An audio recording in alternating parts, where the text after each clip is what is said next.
ਆਸਾ ਪਹਿਲੀ ਕਰੂਪ ਕੁਜਾਤ ਕੁਲੱਖਣੀ ਸਾਹੁਰੈ ਪਈਐ ਬੁਰੀ। ਅਬ ਕੀ ਸਰੂਪ ਸੁਜਾਨ ਸੁਲੱਖਣੀ ਸਹਿਜੇ ਉਦਰ ਧਰੀ। ਭਲੀ ਸਰੀ ਮੋਈ ਮੇਰੀ ਪਹਿਲੀ ਭਰੀ। जुग जुग जीवो मेरी अब की धरी। रहाओ कहो कबीर जब लोहरी आई बड़ी का सुहाग टरियो। लोहरी संग भई अब मेरे जेठी और धरियो। वाहिगुरु जी का खालसा वाहिगुरु जी की फतेह। गुरु सवारी साध संगत ज्यों ज्यों भगत कबीर जी दी बाणी दी विचार गुरु किरपा द्वारा बड़े ठरम्मे नाल धीरज नाल कर रहे हैं। बड़ा कुछ प्राप्त हो रहा। जदों दास कदे पाठ बोध समागमां दी सेवा विच जांदा सी ते हमेशा मूँहों ये निकलदा सी भी साडी झोली छोटी है। गुरु महाराज कोल बख्शिशां बहुत ज़्यादा। पूरा पूरा महीना पाठ संगत नूं सुनाउणा विचार करनी फिर संगत दे वल्लों कीते हुए सवालों का जवाब देना बड़ा कुछ प्राप्त हो। पर जो हुण प्राप्त हो रहा है ये पहला नहीं सी। ये ठीक है कि हर विचार करन वाले नूं अज दी स्थिति तो पहला जो भी सटीक जो भी ग्रंथ विद्वानां ने लिखे हैं उन्हां दी स्टडी ते करनी पैंदी है। पर उन्हां विचों भी फिर चुनना पैंदा भी किहड़ी गल टू दी पॉइंट लग रही है, किहड़ी गल साडी अध्यात्मक जिंदगी लई सहायक हो रही। इसे लिए भगत जी कहते ने लोग जाने ये गीत है जिमें आम तुकबंदी या कविता होंदी है। लोग समझते ने भी कविता तुकबंदी पर नहीं। विचार कीतियां इहदी विलक्षणता ते विशेषता पता लग। कितना बड़ा परोपकार है साडे कलयुगी जीवां उत्ते। तो हुण जदों ये शब्द की विचार करन तो पहला मैं संप्रदायी टीका पढ़िया। उन्होंने लिख दिता कि कबीर जी दे दो विआह होए सन। एक इस्त्री का नाम नूरा सी, एक दी लोई सी। नूरा दा सुभाਅ इहो जिहा सी, लोई दा इहो जिहा सी। पर जदों असी डूंघाई नाल विचार करते हैं ना भगत जी दे दो विआह सन ते ना उन्हां नूं दो विआह करन दी लोड़ सी। ते बिरती है। सिमरन करन तो पहला बंदे दी बिरती होर हुंदी है, सिमरन करन तो बाद बिरती बदल जाती। पर भगत जी दे वर्णन करन दा जिहड़ा तरीका है उस तो इउं लगदा है भी पहली बिरती इहो जी सी ते हुण वाली बिरती इहो जी। ये बड़ा सौखा तरीका है। असी दो विआह की गल करके भी फसांगे फिर उन्होंने सिद्ध करने लई भी कित्थे विआहे सी ते कित्थे कोई लाभ नहीं। भगत जी कहते ने कि सिमरन करन दे नाल हुण मेरी बिरती बदल गई। सिमरन करन तो पहला बिरती कुछ होर तरह की सी, हुण होर तरह की। ते मैं शुक्र करदा हाँ उस परमात्मा दा भली सरी मोई मेरी पहली भरी। भली सरी बहुत चंगा होया, भली गल हो गई। की भली हो गई कि मोई मेरी पहली भरी। मर गई मेरी वो बिरती रूपी इस्त्री जो मैं पहला भरी ब्याही हुई सी। हर बंदा ਬਿਰਤੀ ਦਾ ਸ਼ਿਕਾਰ ਹੈ, ਬਿਰਤੀ ਦੇ ਅਧੀਨ ਹੈ। ਇਸੇ ਲਈ ਬਾਣੀ ਕਹਿੰਦੀ ਕਿ ਊਤਮ ਸੰਗਤ ਊਤਮ ਹੋਵੈ, ਗੁਣ ਕੋ ਧਾਵੈ, ਅਵਗੁਣ ਧੋਵੈ। ਕਬੀਰ ਜੀ ਨੇ ਵੀ ਕਿਹਾ, ਕਬੀਰ ਮਨ ਪੰਖੀ ਭਇਆ, ਉੱਡ ਉੱਡਦਾ ਦਿਸ ਜਾਏ, ਜੋ ਜੈਸੀ ਸੰਗਤ ਮਿਲੇ, ਸੋ ਤੈਸੋ ਫਲ ਖਾਏ। ਜੇ ਅਸੀਂ ਚੰਗੀ ਸੰਗਤ ਕਰਾਂਗੇ ਉੱਥੋਂ ਚੰਗੇ ਵਿਚਾਰ ਮਿਲਣਗੇ। ਬਾਬਾ ਨਾਨਕ ਜੀ ਵੀ ਕਹਿੰਦੇ ਨੇ, ਗੁਣਾ ਕਾ ਹੋਵੈ ਵਾਸੁਲਾ, ਕੱਢ ਵਾਸ ਲਈ ਜੈ, ਜੇ ਗੁਣ ਹੋਵਣ ਸਾਜਨਾ, ਮਿਲ ਸਾਂਝ ਕਰੀਜੈ। ਸਾਂਝ ਕਰੀਜੈ ਗੁਣਾ ਕੇਰੀ, ਛੋੜ ਅਵਗੁਣ ਚੱਲੀਐ, ਪਹਿਰੇ ਪਟੰਬਰ ਕਰੇ ਅਡੰਬਰ, ਆਪਣਾ ਪਿੜ ਮੱਲੀਐ। ਜਿੱਥੇ ਜਾਏ ਬਈਐ, ਭਲਾ ਕਹੀਐ, ਝੋਲ ਅੰਮ੍ਰਿਤ ਪੀਜੈ, ਗੁਣਾ ਕਾ ਹੋਵੈ ਵਾਸੁਲਾ, ਕੱਢ ਵਾਸ ਲਈ ਜੈ। ਭਗਤ ਜੀ ਕਹਿੰਦੇ ਨੇ, ਸਤ ਸੰਗਤ ਵਿੱਚ ਆਉਣ ਤੋਂ ਪਹਿਲਾਂ, ਸਿਮਰਨ ਕਰਨ ਤੋਂ ਪਹਿਲਾਂ ਮੇਰੀ ਬਿਰਤੀ ਹੋਰ ਤਰ੍ਹਾਂ ਦੀ, ਔਰ ਸੱਚਮੁੱਚ ਇਵੇਂ ਹੀ ਹੁੰਦਾ ਹੈ। ਜਗਤ ਗੁਰੂ ਗੁਰੂ ਨਾਨਕ ਪਾਤਸ਼ਾਹ ਨੇ ਬਾਬੇ ਤਾਰੇ ਚਾਰ ਚੱਕ, ਨੌਖਣ ਪ੍ਰਿਥਵੀ ਸੱਚਾ ਢੋਆ। ਬਾਬੇ ਨੇ ਕੀ ਕੀਤਾ, ਲੋਕਾਂ ਦੀਆਂ ਬਿਰਤੀਆਂ ਬਦਲ ਦਿੱਤੀਆਂ। ਜਿਹੜੇ ਸੱਜਣ ਦੇ ਰੂਪ ਵਿੱਚ ਠੱਗ ਸਨ, ਉਹਨਾਂ ਨੂੰ ਸੱਜਣ ਬਣਾ ਦਿੱਤਾ।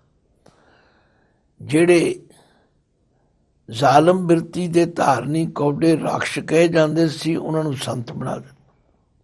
ਇਹ ਬਿਰਤੀ ਦਾ ਬਦਲਾਓ ਹੈ। ਬਿਰਤੀ ਦਾ ਬਦਲਾਓ ਚੰਗੀ ਸੰਗਤ ਕਰਕੇ ਹੁੰਦਾ ਹੈ, ਹੋ ਜਾਂਦਾ। ਛੋਟੇ ਹੁੰਦੇ ਆ ਸ਼ਬਦ ਪੜ੍ਹਿਆ ਕਰਦੇ ਸਾਂ, ਪਸ਼ੂ ਤਰ ਗਏ ਪ੍ਰੇਤ ਤਰ ਜਾਣਗੇ, ਬਾਬਾ ਤੇਰੀ ਬਾਣੀ ਸੁਣ ਕੇ। ਇਹ ਕੀ ਹੈ? ਜਿਨ੍ਹਾਂ ਦੀ ਪਸ਼ੂ ਵਰਗੀ ਬਿਰਤੀ ਸੀ, ਜਿਨ੍ਹਾਂ ਦੀ ਪ੍ਰੇਤਾਂ ਵਰਗੀ ਬਿਰਤੀ ਸੀ, ਉਹ ਦੇਵਤੇ ਬਣ ਗਏ। ਤੋ ਸੱਚਮੁੱਚ ਇਸੇ ਤਰ੍ਹਾਂ ਭਗਤ ਕਬੀਰ ਜੀ ਆਪਣੇ ਜੀਵਨ ਦੀ ਉਸ ਤਬਦੀਲੀ ਦਾ ਜ਼ਿਕਰ ਕਰਕੇ ਸਾਨੂੰ ਵੀ ਪ੍ਰੇਰਨਾ ਕਰਦੇ ਨੇ, ਕਿਉਂਕਿ ਮਨ ਦਾ ਸੁਭਾਅ ਹੈ ਉੱਡਣਾ। ਕਬੀਰ ਮਨ ਪੰਖੀ ਭਇਆ, ਉੱਡ ਉੱਡਦਾ ਦਿਸ ਜਾਏ, ਜੋ ਜੈਸੀ ਸੰਗਤ ਮਿਲੇ, ਸੋ ਤੈਸੋ ਫਲ ਖਾਏ। ਸੱਚਮੁੱਚ ਇਸੇ ਤਰ੍ਹਾਂ ਬਜ਼ੁਰਗ ਕਿਹਾ ਕਰਦੇ ਸਨ, ਜੈਸੀ ਸੰਗਤ ਵੈਸੀ ਰੰਗਤ, अगर बैठोगे आग के पास जाकर तो उठोगे एक दिन कपड़े जलाकर। जे चंगी संगत बैठोगे तो तुहाडे विचार चंगे होणगे। सोसाइटी मोल्ड ए मैन, संगत बंदे दे जीवन विच बदलाव लियाउंदी। तो भगत कबीर जी अपने उस बदलाव का जिक्र कर रहे हैं। कहते भली सरी बड़ी चंगी गल हुई है, मोई मेरी पहली भरी। वो जिहड़ी पहला बिरती मैं धारण की हुई सी ना, वो मर गई, मेरे मगरों लै गई। जुग जुग जीवो मेरी अब की धरी। हुण देखो इत्थे जीवो है, असीं आम तौर ते कह दिंदे आ समझाउण वास्ते कि जे ऊड़े नूं औंकड़ आ जाए तो वह फर्स्ट परसन ਲਈ है, पर इत्थे नहीं, ये हुक्मी भविखत है। हुण भगत जी कहते ने जुग जुग जीवो। बहुत जगह गुरबाणी विच इस तरह का बदलाव आउंदा है, तो इत्थे इस नूं जीवो पढ़ना, जीवो नहीं पढ़ना। ये मानो आउण वाले समय लई भगत जी मंग कर रहे हैं, अरदास कर रहे हैं कि हुण ये बिरती जो मैनू सत संगत विचों मिली है, ये जुगां जुगां तिकर जिउंदी रहे। भली सरी मोई मेरी पहली भरी। भरी का मतलब है विआही होई। वो बिरती ਜੋ ਮੇਰੇ ਕੋਲ ਪਹਿਲਾਂ ਸੀ ਭਲਾ ਹੋਇਆ ਉਹ ਮਰ ਗਈ, ਮੇਰੇ ਮਗਰੋਂ ਰਹਿ ਗਈ। ਤੇ ਜੁਗ ਜੁਗ ਜੀਵੋ ਮੇਰੀ ਅਬ ਕੀ ਧਰੀ, ਜੋ ਮੈਂ ਹੁਣ ਧਾਰਨ ਕੀਤੀ ਹੈ, ਜਿਹਦੇ ਨਾਲ ਹੁਣ ਮੇਰਾ ਵਿਆਹ ਹੋਇਆ, ਇਹ ਜੁਗਾਂ ਜੁਗਾਂ ਤੱਕ ਜਿਉਂਦੀ ਰਹੇ। ਹੁਣ ਦੇਖੋ ਕਿਤਨਾ ਰਿੜਕਣ ਦੀ ਲੋੜ ਹੈ। ਇਸੇ ਲਈ ਭਗਤ ਜੀ ਕਹਿੰਦੇ ਨੇ ਬਾਣੀ ਦੀ ਵਿਚਾਰ ਕਰਨੀ ਇੰਨੀ ਸੌਖੀ ਨਹੀਂ। ਹਰ ਕਾ ਬਿਲੋਮਨਾ ਬਿਲੋਵੋ ਮੇਰੇ ਭਾਈ, ਸਹਿਜ ਬਿਲੋਵੋ ਜੈਸੇ ਤਤ ਨਾ ਜਾਈ। ਹਰ ਕਾ ਬਿਲੋਮਨਾ ਮਨ ਕਾ ਵਿਚਾਰਾ, ਗੁਰ ਪ੍ਰਸਾਦ ਪਾਵੈ ਅੰਮ੍ਰਿਤ ਧਾਰਾ। ਤਨ ਕਰ ਮਟਕੀ ਮਨ ਮਾਹੇ ਬਿਲੋਈ, ਇਸ ਮਟਕੀ ਮੈਂ ਸ਼ਬਦ ਸੰਜੋਈ। ਆ ਜੋ ਕੁਝ ਅਸੀਂ ਕਰ ਰਹੇ ਹਾਂ ਇਹ ਹਰੀ ਦੇ ਨਾਮ ਦਾ ਰਿੜਕਣਾ ਹੀ, ਔਰ ਰਿੜਕਣ ਨਾਲ ਹੀ ਮੱਖਣ ਨਿਕਲਦਾ, ਵਿਚਾਰ ਕਰਨ ਨਾਲ ਹੀ ਗਿਆਨ ਆਉਂਦਾ। ਫਿਰ ਇੱਕ ਵਾਰੀ ਰਹਾਉ ਦੀ ਪੰਕਤੀ ਨੂੰ ਪੜ੍ਹੀਏ, ਸੁਣੀਏ। ਭਲੀ ਸਰੀ ਮੋਈ ਮੇਰੀ ਪਹਿਲੀ ਭਰੀ, ਭਲਾ ਹੋਇਆ, ਚੰਗਾ ਹੋਇਆ। ਮੋਈ ਮੇਰੀ ਪਹਿਲੀ ਭਰੀ, ਜੋ ਮੈਂ ਪਹਿਲਾਂ ਬਿਰਤੀ ਧਾਰਨ ਕੀਤੀ ਸੀ ਨਾ, ਉਹ ਮਰ ਗਈ, ਮੇਰਾ ਖਹਿੜਾ ਛੱਡ ਗਈ। ਤੇ ਜੁਗ ਜੁਗ ਜੀਵੋ ਮੇਰੀ ਅਬ ਕੀ ਧਰੀ, ਹੁਣ ਵਾਲੀ ਜਿਹੜੀ ਬਿਰਤੀ ਹੈ ਇਹ ਜੁਗਾਂ ਜੁਗਾਂ ਤੱਕ ਜਿਉਂਦੀ ਰਹੇ, ਭਾਵ ਸਦਾ ਕਾਇਮ ਰਹੇ, ਮੇਰੇ ਨਾਲ ਜੁੜੀ ਰਹੇ, ਇਹਦਾ ਮੈਂ ਕਦੇ ਵੀ ਤਿਆਗ ਨਾ ਕਰਾਂ। ਹੁਣ ਇਸ ਗੁੰਝਲ ਨੂੰ ਖੋਲ ਦੇਣ। ਪਹਿਲੀ ਵਿੱਚ ਤੇ ਹੁਣ ਵਾਲੀ 'ਚ ਫਰਕ ਕੀ? ਕਹਿੰਦੇ ਪਹਿਲੀ ਕਰੂਪ ਕੁਜਾਤ ਕੁਲੱਖਣੀ, ਜਿਹੜੀ ਮੇਰੀ ਪਹਿਲਾਂ ਬਿਰਤੀ ਸੀ ਨਾ ਉਹ ਕਰੂਪ ਸੀ, ਭੈੜੇ ਰੂਪ ਵਾਲੀ ਸੀ। ਕੁਜਾਤ ਭੈੜੇ ਅਸਲੇ ਵਾਲੀ ਸੀ, ਕੁਲੱਖਣੀ ਭੈੜੇ ਲੱਛਣਾਂ ਵਾਲੀ ਸੀ। ਇਹ ਸਾਰੀਆਂ ਗੱਲਾਂ ਆਮ ਤੌਰ 'ਤੇ ਇਸਤਰੀ ਸਮਾਜ ਵਿੱਚ ਵਰਤੀਆਂ ਜਾਂਦੀ। ਜਿਹੜੀ ਲੜਕੀ ਸੋਹਣੀ ਨਾ ਹੋਵੇ ਉਹਨੂੰ ਕੁਰੂਪ ਕਹਿ ਦਿੰਦੇ, ਜਿਹਦਾ ਖਾਨਦਾਨ ਚੰਗਾ ਨਾ ਹੋਵੇ ਉਹਨੂੰ ਕੁਜਾਤ ਕਹਿ ਦਿੰਦੇ, ਜਿਹਦੀਆਂ ਆਦਤਾਂ ਸੁਭਾਅ ਚੰਗਾ ਨਾ ਹੋਵੇ ਉਹਨੂੰ ਕੁਲੱਖਣੀ ਕਹਿ ਦਿੰਦੇ। ਤੋ ਗੱਲ ਸਪਸ਼ਟ ਹੋ ਗਈ ਕਿ ਪਹਿਲਾਂ ਵਾਲੀ ਬਿਰਤੀ ਸਤ ਸੰਗਤ ਕਰਨ ਤੋਂ ਪਹਿਲਾਂ, ਸਿਮਰਨ ਕਰਨ ਤੋਂ ਪਹਿਲਾਂ ਜੋ ਸੁਭਾਅ ਬਣਿਆ ਹੋਇਆ ਸੀ ਉਹ ਤੇ ਇਹੋ ਜਿਹਾ ਸੀ। ਪਹਿਲੀ ਕਰੂਪ ਕੁਜਾਤ ਕੁਲੱਖਣੀ, ਸਹੁਰੇ ਪਈ ਹੈ ਬੁਰੀ, ਪੇਕੇ ਇਸ ਲੋਕ ਵਿੱਚ ਤੇ ਸਹੁਰੇ ਪਰਲੋਕ, ਉਹ ਤਾਂ ਬੁਰੀ ਹੈ। ਉਹਦੀ ਸੰਗਤ ਕਰਕੇ ਨਾ ਲੋਕ ਵਿੱਚ ਸੁੱਖ ਨਾ ਪਰਲੋਕ ਵਿੱਚ। ਆਮ ਦੇਖਿਆ ਹੈ ਜੇ ਕਿਸੇ ਦੀ ਜੀਵਨ ਸਾਥਣ ਚੰਗੀ ਹੋਵੇ, ਚੰਗੇ ਗੁਣਾਂ ਦੀ ਮਾਲਕ ਹੋਵੇ ਤੇ ਲੋਕ ਬੜੀ ਸਿਫਤ ਕਰਦੇ।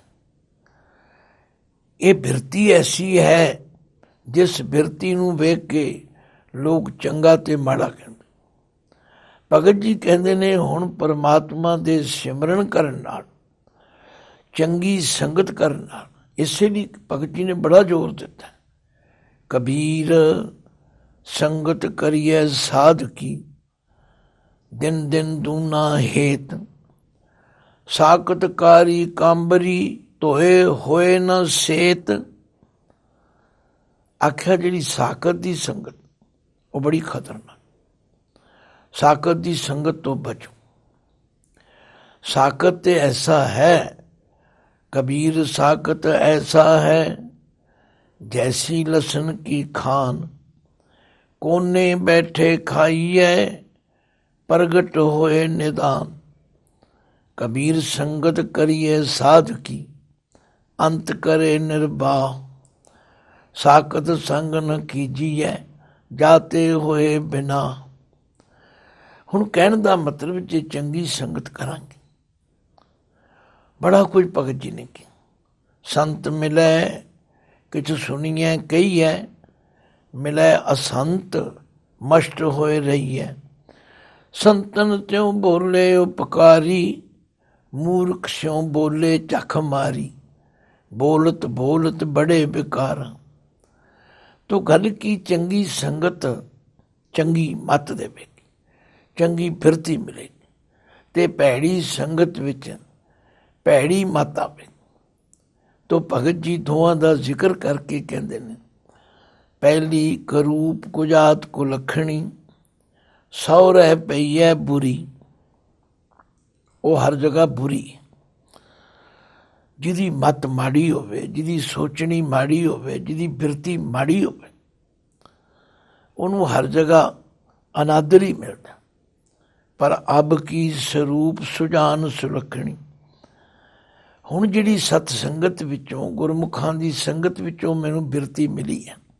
ਅਬ ਕੀ ਸਰੂਪ ਸੁਜਾਨ ਸੁਲੱਖਣੀ, ਸੋਹਣੇ ਰੂਪ ਵਾਲੀ ਹੈ। ਸੁਜਾਨ ਹਰ ਗੱਲ ਨੂੰ ਚੰਗੀ ਤਰ੍ਹਾਂ ਜਾਣਨ ਵਾਲੀ ਹੈ। ਸੁਲੱਖਣੀ ਚੰਗੇ ਲੱਛਣਾਂ ਵਾਲੀ ਹੈ। ਸਹਿਜੇ ਉਦਰ ਧਰੀ। ਹੁਣ ਮੈਂ ਇਸ ਨੂੰ ਸਹਿਜੇ ਹੀ ਉਦਰ ਧਰੀ, ਆਪਣੇ ਪੇਟ ਵਿੱਚ, ਆਪਣੇ ਅੰਦਰ, ਆਪਣੇ ਹਿਰਦੇ ਵਿੱਚ ਟਿਕਾ ਲਈ। ਇਸ ਲਈ ਮੈਂ ਸ਼ੁਕਰ ਮਨਾਉਣਾ। ਭਲੀ ਸਰੀ ਮੋਈ ਮੇਰੀ ਪਹਿਲੀ ਭਰੀ, ਜੁਗ ਜੁਗ ਜੀਵੋ ਮੇਰੀ ਅਬ ਕੀ ਧਰੀ। ਇਹ ਜਿਹੜੀ ਬਿਰਤੀ ਮੈਂ ਧਾਰਨ ਕੀਤੀ ਹੁਣ ਸਤ ਸੰਗਤ ਵਿੱਚ ਆ ਕੇ, ਇਹ ਜੁਗਾਂ ਜੁਗਾਂ ਤੱਕ ਜਿਉਂਦੀ ਰਹੇ। ਇਹ ਮੇਰਾ ਸਾਥ ਕਦੇ ਨਾ ਛੱਡੇ। ਲਓ ਅਖੀਰ ਵਿੱਚ ਭਗਤ ਜੀ ਕਹਿੰਦੇ, ਕਹੋ ਕਬੀਰ ਜਬ ਲੋਹਰੀ ਆਈ, ਬੜੀ ਕਾ ਸੁਹਾਗ ਟਰਿਓ। ਲੋਹਰੀ ਕਹਿੰਦੇ ਨੇ ਛੋਟੀ ਨੂੰ, ਤੇ ਬੜੀ ਕਹਿੰਦੇ ਨੇ ਬੜੀ ਨੂੰ। ਹੁਣ ਜਿਹੜੀ ਪਹਿਲਾਂ ਕੋਈ ਜੰਮਿਆ ਹੋਵੇ ਉਹਨੂੰ ਵੱਡਾ ਪੁੱਤਰ ਕਿਹਾ ਜਾਂਦਾ, ਵੱਡੀ ਧੀ ਕਿਹਾ ਜਾਂਦਾ। ਇਸੇ ਤਰ੍ਹਾਂ ਭਗਤ ਜੀ ਆਉਂਦੇ ਨੇ, ਉਹ ਜਿਹੜੀ ਮੇਰੀ ਪਹਿਲੀ ਬਿਰਤੀ ਸੀ ਨਾ, ਉਹਦਾ ਹੁਣ ਪ੍ਰਭਾਵ ਮੇਰੇ ਅੰਦਰੋਂ ਖਤਮ ਹੋ ਗਿਆ। ਕਿਉਂਕਿ ਹੁਣ ਇਹ ਜਿਹੜੀ ਸ੍ਰੇਸ਼ਟ ਚੰਗੀ ਮੱਤ ਮੇਰੇ ਕੋਲ ਆਈ ਹੈ, ਇਸ ਨੇ ਮੇਰਾ ਜੀਵਨ ਬਦਲ ਕੇ ਰੱਖ ਦਿੱਤਾ। ਕਹੋ ਕਬੀਰ ਜਬ ਲੋਹਰੀ ਆਈ। ਲੋਹਰੀ ਦਾ ਮਤਲਬ ਹੈ ਛੋਟੀ, ਜਿਹੜੀ ਬਾਅਦ ਵਿੱਚ ਆਈ। ਜਦੋਂ ਦੀ ਇਹ ਬਿਰਤੀ ਮੈਂ ਧਾਰਨ ਕੀਤੀ, ਹੁਣ ਲੋਹਰੀ ਦੇ ਅਰਥ ਛੋਟੀ ਤੇ ਹੈ ਹੀ ਨਹੀਂ, ਪਰ ਇਹਦੇ ਦੈਵੀ ਗੁਣਾ ਕਰਕੇ ਗਰੀਬੜੇ ਸੁਭਾਅ ਵਾਲੀ ਬਿਰਤੀ, ਨਿਮਰਤਾ ਵਾਲੀ ਬਿਰਤੀ, ਅਹੰਕਾਰ ਤੋਂ ਰਹਿਤ ਵਾਲੀ ਬਿਰਤੀ, ਇਹਨੂੰ ਅਸੀਂ ਛੋਟੀ ਕਹਾਂਗੇ। ਉਮਰ ਛੋਟੀ ਦਾ ਗੱਲ ਤੇ ਦਰਜਾ ਹੈ ਕਿ ਬਾਅਦ ਵਿੱਚ ਆਉਣ ਕਰਕੇ, ਪਰ ਇਹਦੇ ਵਿੱਚ ਇਹ ਦੈਵੀ ਗੁਣ ਹਨ। ਕਹੋ ਕਬੀਰ ਜਬ ਲੋਹਰੀ ਆਈ, ਬੜੀ ਕਾ ਸੁਹਾਗ ਟਰਿਓ। ਹੁਣ ਉਹ ਜਿਹੜੀ ਪਹਿਲਾਂ ਵਾਲੀ ਬਿਰਤੀ ਸੀ ਨਾ, ਉਹਦਾ ਹੁਣ ਪ੍ਰਭਾਵ ਖਤਮ ਹੋ ਗਿਆ, ਟਲ ਗਿਆ, ਹਟ ਗਿਆ, ਦੂਰ ਹੋ ਗਿਆ। ਮੈਂ ਹੁਣ ਹੰਕਾਰ ਵਿੱਚ ਨਹੀਂ ਆਉਂਦਾ। ਮੈਂ ਹੁਣ ਇਹਨਾਂ ਲੋਕਾਂ ਦੇ ਪਿੱਛੇ ਲੱਗ ਕੇ ਕਰਮ ਕਾਂਡਾਂ ਵਿੱਚ ਨਹੀਂ ਫਸਦਾ। ਮੈਂ ਇਹਨਾਂ ਦੇ ਪਿੱਛੇ ਲੱਗ ਕੇ ਵਿਤਕਰਿਆਂ ਵਿੱਚ ਨਹੀਂ ਪੈਂਦਾ।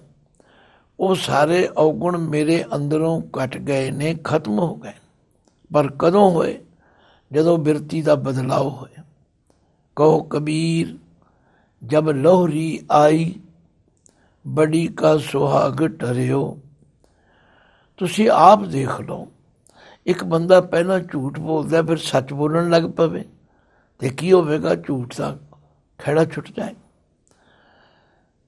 ਇੱਕ ਬੰਦਾ ਬੜੇ ਗੁੱਸੇ ਵਿੱਚ, ਹੰਕਾਰ ਵਿੱਚ ਗੱਲਾਂ ਕਰਦਾ ਹੋਵੇ, ਫਿਰ ਉਹ ਨਿਮਰਤਾ ਵਿੱਚ ਆ ਜਾਏ ਤਾਂ ਬਦਲ ਗਿਆ ਕੰਮ। ਤਾਂ ਉਹ ਪਹਿਲੀ ਬਿਰਤੀ ਖਤਮ ਹੋ ਜਾਂਦੀ। ਲੋਕ ਕਹਿਣ ਲੱਗ ਪੈਂਦੇ, ਬੜੀ ਤਬਦੀਲੀ ਆਈ ਬਈ। ਪਹਿਲਾਂ ਤੇ ਇਹਦਾ ਸੁਭਾਅ ਇਹੋ ਜਿਹਾ ਸੀ, ਪਹਿਲਾਂ ਤੇ ਵੱਢਣ ਖਾਣ ਨੂੰ ਪੈਂਦਾ ਸੀ, ਹੁਣ ਇਹਦੇ 'ਚ ਬੜੀ ਨਿਮਰਤਾ ਆ ਗਈ। ਕਹੋ ਕਬੀਰ ਜਬ ਲੋਹਰੀ ਆਈ, ਬੜੀ ਕਾ ਸੁਹਾਗ ਟਰਿਓ। ਹੁਣ ਉਹ ਪਹਿਲਾਂ ਵਾਲੀ ਬਿਰਤੀ ਦਾ ਪ੍ਰਭਾਵ ਖਤਮ ਹੋ ਗਿਆ। ਲੋਹਰੀ ਸੰਗ ਭਈ ਅਬ ਮੇਰੇ, ਜੇਠੀ ਔਰ ਧਰਿਓ। ਹੁਣ ਤਾਂ ਇਹ ਚੰਗੀ ਬਿਰਤੀ, ਇਹ ਨਿਮਰਤਾ ਵਾਲੀ ਬਿਰਤੀ ਜਿਹੜੀ ਹੈ ਨਾ, ਇਹ ਮੇਰੇ ਨਾਲ ਜੁੜ ਗਈ। ਤੇ ਜੇਠੀ ਔਰ ਧਰਿਓ, ਜੇਠੀ ਦਾ ਵੀ ਮਤਲਬ ਬੜੀ ਤੋਂ ਹੈ। ਜਿਵੇਂ ਕੋਈ ਪੁੱਤਰ ਧੀ ਪਹਿਲਾਂ ਕਿਸੇ ਦੇ ਘਰ ਆਉਂਦੇ, ਜੀ ਮੇਰਾ ਜੇਠਾ ਪੁੱਤਰ ਹੈ, ਇਹ ਮੇਰੀ ਜੇਠੀ ਕੁੜੀ ਹੈ। ਇਸੇ ਤਰ੍ਹਾਂ ਉਹ ਬਿਰਤੀ ਜਿਹੜੀ ਪਹਿਲਾਂ ਸੀ ਉਹਨੂੰ ਜੇਠੀ ਕਿਹਾ, ਤੇ ਜਿਹੜੀ ਹੁਣ ਵਾਲੀ ਬਿਰਤੀ ਹੈ ਸਤ ਸੰਗਤ ਤੋਂ ਬਾਅਦ, ਸਿਮਰਨ ਤੋਂ ਬਾਅਦ, ਉਹਨੂੰ ਭਗਤ ਜੀ ਲੋਹਰੀ ਕਹਿੰਦੇ। ਤੋ ਦੇਖੋ ਇਸ ਤਰ੍ਹਾਂ ਵਿਚਾਰ ਕਰਨ ਦੇ ਨਾਲ ਹੁਣ ਸਾਨੂੰ ਇਹ ਕਹਿਣ ਦੀ ਲੋੜ ਹੀ ਨਹੀਂ ਪਈ ਕਿ ਕਬੀਰ ਜੀ ਦੇ 2 ਵਿਆਹ ਸਨ, ਪਹਿਲੀ ਜਨਾਨੀ ਇਹੋ ਜਿਹੀ ਸੀ, ਦੂਜੀ ਇਹੋ ਜਿਹੀ ਸੀ। ਨਹੀਂ, ਇਹ ਤਾਂ ਬਿਰਤੀ ਹੈ। ਤੋ ਸਾਧ ਸੰਗਤ, ਕਿਉਂਕਿ ਗੁਰਬਾਣੀ ਦਾ ਉਪਦੇਸ਼ ਜਿਹੜਾ ਇਹ ਪ੍ਰਾਣੀ ਮਾਤਰ ਵਾਸਤੇ, ਇਹਦੇ ਤੋਂ ਮੈਨੂੰ ਵੀ ਪ੍ਰੇਰਨਾ ਮਿਲਦੀ, ਤੁਹਾਨੂੰ ਵੀ ਮਿਲਦੀ, ਹਰ ਨੂੰ ਮਿਲਦੀ, ਜਿਹੜਾ ਵੀ ਲੈਣਾ ਚਾਹੇ। ਵਾਹਿਗੁਰੂ ਜੀ ਕਾ ਖਾਲਸਾ, ਵਾਹਿਗੁਰੂ ਜੀ ਕੀ ਫਤਿਹ।